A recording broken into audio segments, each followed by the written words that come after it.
Les bases de ce groupe sont jetées en janvier 2003, au cours d'une réunion discrète, dont aucune image n'a filtré, tenue dans le parc de la Gatineau, au Québec, plus précisément au lac Meech.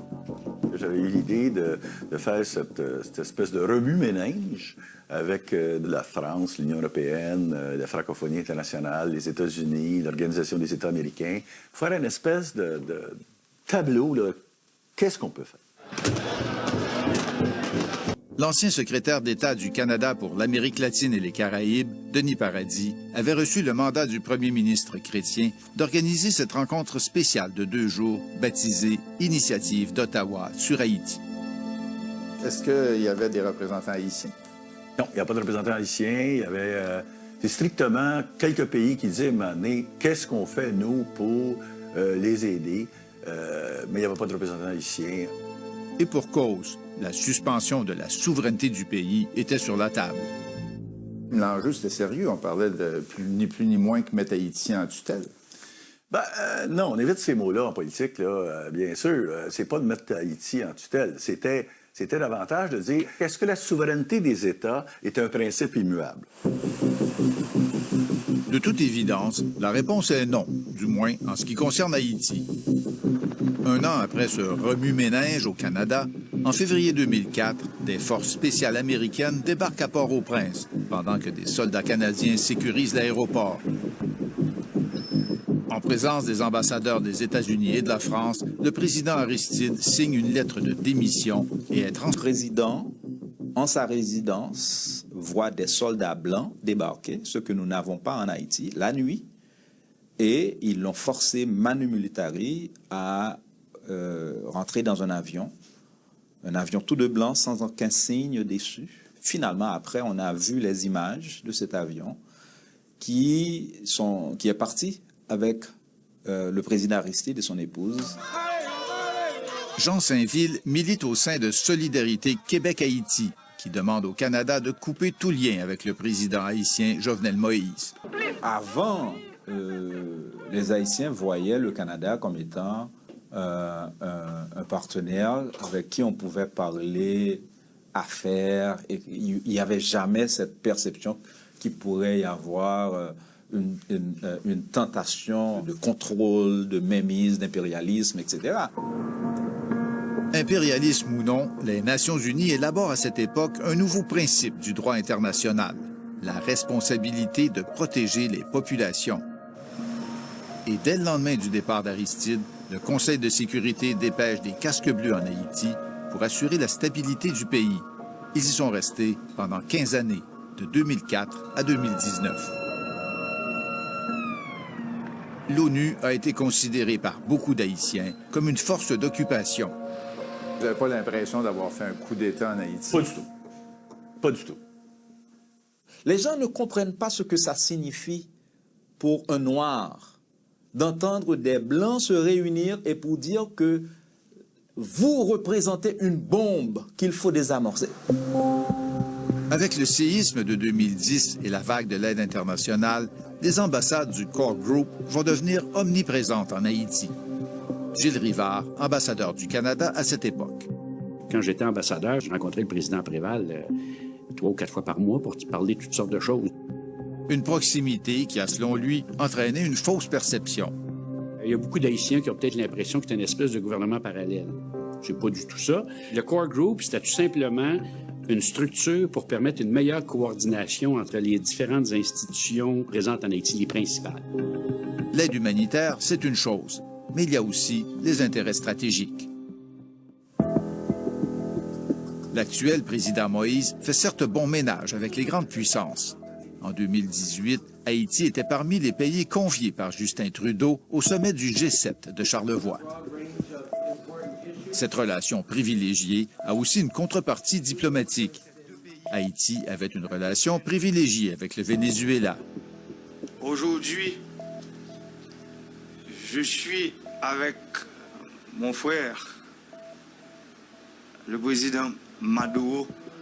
Et pourtant, en 2019, le président Moïse s'est rangé derrière les États-Unis et le Canada pour tourner le dos au président Maduro du Venezuela.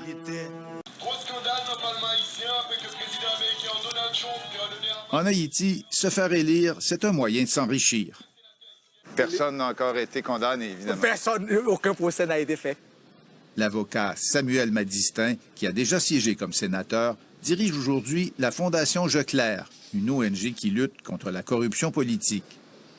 Vous pouvez avoir quelqu'un qui habite chez vous, à côté de chez vous, qui ne peut pas acheter une bicyclette, mais qui est populaire, qui est aimé de sa communauté, qui est élu député. 1 an plus tard, eh bien, il peut construire 2, 3 immeubles pour $1 million, pour $600 000. Et dans toute impunité, hein, personne ne dit rien. Un des enjeux, mettre fin à l'immunité qui protège les élus de toute poursuite. Ce sont des gens justement qui bénéficient de l'immunité. Soit de l'immunité parlementaire, soit de l'immunité comme président de la République, ou bien comme ministre, ou bien comme directeur général. Et nous avons demandé à ce que les immunités tombent devant la lutte contre la corruption.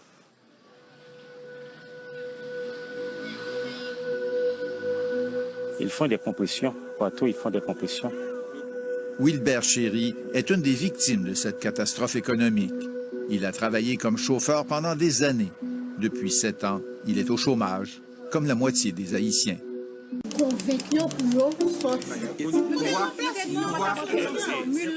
Dimanche matin, l'état-major de Noupak Domi tient... Pour aider les gens qui sont dans des conditions difficiles. C'est une image d'un pays moderne, une petite Suisse des Caraïbes que l'on croit apercevoir à travers ces photos tirées d'un bilan officiel du Fonds Petro-Caribé. Sur le terrain, c'est une autre image. Pour chaque projet qu'on dit compléter, plusieurs font l'objet de blâmes pour retard, coûts excessifs, mauvaise gestion comptable ou contrats irréguliers. Une foule d'autres chantiers restent en plan, faute de fonds. Comme ce projet de viaduc dans la commune de Carrefour. Le contrat d'exécution de quelques 18 millions de dollars canadiens a été signé en décembre 2012. Les travaux devaient durer 18 mois. Ils ont été arrêtés plus de 5 ans plus tard.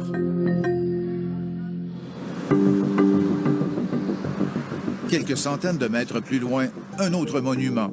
C'est le marché de Fontamara, dans le quartier de Martissan. Des travaux de 8 millions de dollars, aussi abandonnés. Au total, des centaines de millions de dollars évaporés, dont on a perdu toute trace. Le séisme, puis les ouragans Sandy et Matthew, sont autant d'occasions de suspendre le processus d'attribution des contrats par appel d'offres. Ils seront donnés de gré à gré au nom de l'état d'urgence. L'urgence a même été invoquée pour donner des contrats d'amélioration de terrains sportifs et de pose de gazon synthétique. Au moment où les enquêteurs se sont rendus sur plusieurs de ces terrains, ils les ont trouvés inondés à la moindre pluie, faute de drainage, aux filets déchirés et sans trace du fameux gazon synthétique. Un programme qui avait coûté plus de 13 millions. Petro-Caribé, contrairement aux autres scandales financiers dans le pays, c'est tangible. Ça se voit. Ces rapports-là sont des rapports techniques faits par des vérificateurs, des auditeurs de la Cour. Donc, c'est vraiment une première dans la lutte contre la corruption ici. Je pense que ce sont seulement les wins, peut-être les effets de quelques sans-abri, parce qu'il y a beaucoup d'enfants des rues qui dorment à l'intérieur le soir. Et c'est un peu leur abri, quoi. C'est leur maison sur le champ de Mars. Parce que c'est soit qu'ils dorment là, au cœur du champ de Mars, soit ils dorment ici. L'économiste Emmanuel Adouillon nous fait visiter un autre des multiples symboles des échecs de la reconstruction. Le Théâtre Rex était une véritable institution culturelle pour des générations d'Haïtiens. On devait le reconstruire, on se contentera de peindre sa façade au coût invraisemblable de 300 000 $. J'aime bien ce symbole-là en particulier. Pourquoi?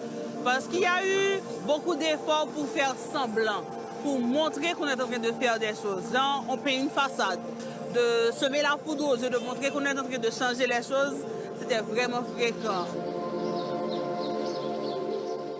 Il y a plusieurs militants qui déjà... On demande des comptes. Nous, on demande ce qui s'est passé et on demande justement que ce qui doit être sanctionné soit sanctionné, ce qui doit être clarifié soit clarifié et que nous, on puisse repartir sur de nouvelles bases. C'est non négociable. Quoi qu'il en soit, dans ce pays où le chaos est une condition quotidienne, la frontière entre la normalité et l'explosion sociale est bien mince. Insurrection, mais aussi banditisme et guerre de gang. Sur les routes, le kidnapping et le rançonnage sont monnaie courante. RNDDH recense la mort de 233 personnes depuis juillet 2018. Des morts qu'on attribue à l'intervention des autorités, mais qui sont aussi souvent le résultat de règlements de compte entre factions rivales. La violence politique par les armes est endémique en Haïti.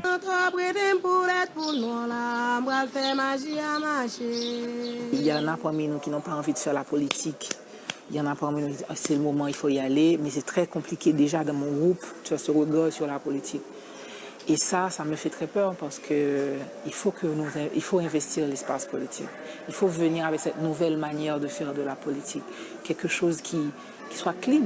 Je sais que la politique n'est clean nulle part. La France, on met ensemble pour une prend, le pays parce que je me suis au procès, le pays d'Haïti. Nous demandons pour la France, on met ensemble pour une prend, le pays parce que je me suis au procès, le pays d'Haïti. Pourquoi le Canada est-il ciblé?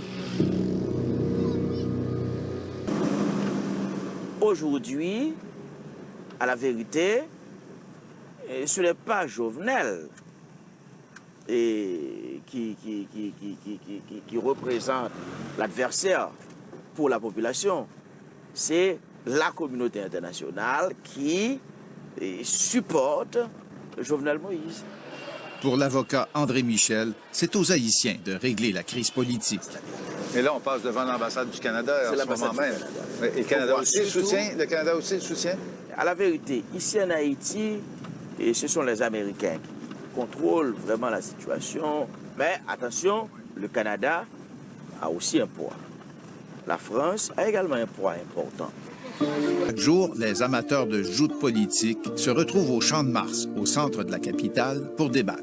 Mais voilà que le Canada, c'est un pays qui met pied sous quoi ici pour le non-respect de nos droits.